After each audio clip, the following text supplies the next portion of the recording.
Test পরীক্ষার result কি খুব খারাপ হয়েছে?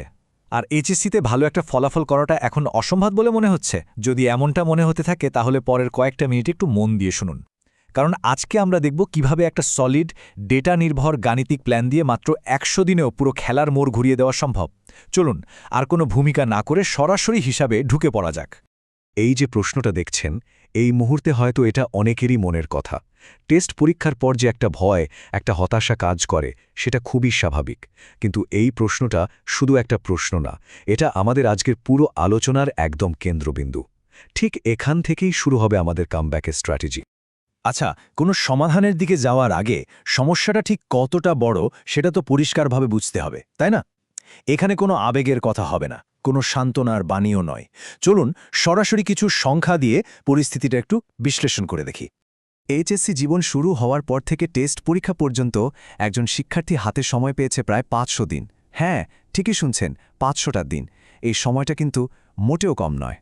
এবার একটু ভাবুন তো, একজন টপার বা যে শিক্ষার্থী প্রথম দিন থেকেই সিরিয়াস ছিল, সে কলেজ বা কোচিংয়ের বাইরেও প্রতিদিন নিয়ম করে অন্তত ৫ ঘন্টা করে সেলফ স্টাডি করেছে।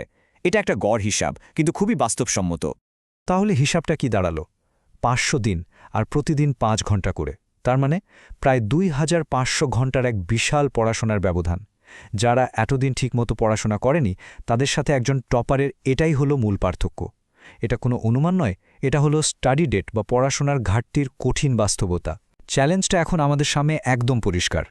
সমস্যাটা যেহেতু গাণিতিক, এর সমাধানও কিন্তু গাণিতিকভাবেই করতে হবে। ওই ২৫০০ ঘন্টার হিসাব দেখে ভয় পাওয়ার কিছু নেই, কারণ এই ঘাটতিটা পূরণ করারও একটা পরিষ্কার হিসাব আছে। চলুন আমাদের কামব্যাকের সমীকরণটা কি হতে পারে সেদিকে একটু তাকানো যাক। হাতে কিন্তু সময় বলতে গেলে প্রায় নেই। সামনে আছে মোটামুটি ১০০ থেকে ১২০ দিনের একটা ফাইনাল ল্যাব। এই টাইমলাইনটা আমাদের এটাই মনে করিয়ে দিচ্ছে যে এখন আর একটা দিনও নষ্ট করার মতো বিলাসিতা করার কোনো সুযোগ নেই। এই সময়টুকুর মধ্যেই যা করার করতে হবে। ওই যে ২৫০০ ঘন্টার ঘাটতি, সেটা এই অল্প সময়ে কিভাবে পূরণ হবে? উত্তরটা এই স্লাইডে। প্রতিদিন যদি গড়ে ১০ থেকে ১৪ ঘন্টা করে নিবিড়ভাবে পড়া যায়, শুধু তবেই সেই ঘাটতি মেটানো সম্ভব। এই সংখ্যাটা কিন্তু কোনো মন গড়া সংখ্যা নয়, এটা হলো সেই ২৫০০ ঘন্টার ঋণের একটা সোজা সাপটা গাণিতিক উত্তর। এটাই কামব্যাকের একমাত্র এবং প্রধান শর্ত। কিন্তু শুধু ঘন্টার পর ঘন্টা বই নিয়ে বসে থাকলেই তো আর হবে না, তাই না? পরিশ্রমটা হতে হবে স্মার্ট এবং কৌশলগত। এখন আমরা একটা ৪ ধাপের যুদ্ধ পরিকল্পনা দেখব, যা এই কঠিন পরিশ্রমকে একটা সুনির্দিষ্ট লক্ষ্যের দিকে নিয়ে যাবে। এই ৪টি ধাপ হল কামব্যাকের রোডম্যাপ। মানে প্রথমে নিজের দুর্বল জায়গাগুলো মেনে নিতে হবে। তারপর প্রায়োরিটি ঠিক করার জন্য সিলেবাসটাকে ৩ ভাগে ভাগ করতে হবে। এরপর যেগুলো একদমই পড়া হয়নি সেগুলো দিয়ে কনসেপ্ট তৈরি করা শুরু করতে হবে। আর সবশেষে যেটা না করলেই নয়, বিগত বছরের বোর্ড প্রশ্ন সমাধান করে নিজেকে পরীক্ষার জন্য পুরোপুরি প্রস্তুত করা। এই কাঠামোটা যদি ঠিকঠাক পালন করা যায় তাহলে প্রতিটা ঘন্টার সর্বোচ্চ ব্যবহার নিশ্চিত হবে। আচ্ছা, বড় পরিকল্পনা তো হলো, কিন্তু এই পরিকল্পনাকে বাস্তবে রূপ দিতে তো একটা দৈনিক রুটিন দরকার। চলুন দেখে নেই এই ১০ থেকে ১৪ ঘন্টার পড়াশোনাকে সারাদিনে কিভাবে কার্যকরভাবে ভাগ করে নেওয়া যেতে পারে।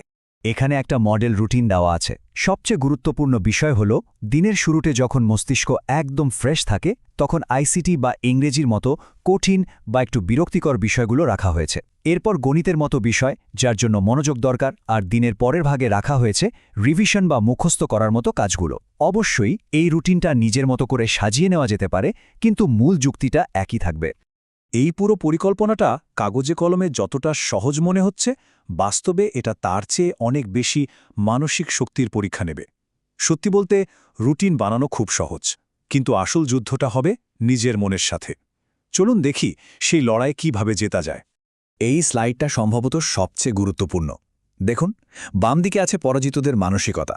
আমার সব শেষ, এই সিলেবাস শেষ করা অসম্ভব, এই চিন্তাগুলো শুধু হতাশাই বাড়ায় আর সামনে এগোতে দেয় না। আর ডান দিকে আছে বিজয়ীদের মানসিকতা, যা পুরো পাহাড়টা দেখার বদলে কেবল পরের পদক্ষেপটার দিকে মনোযোগ দেয়।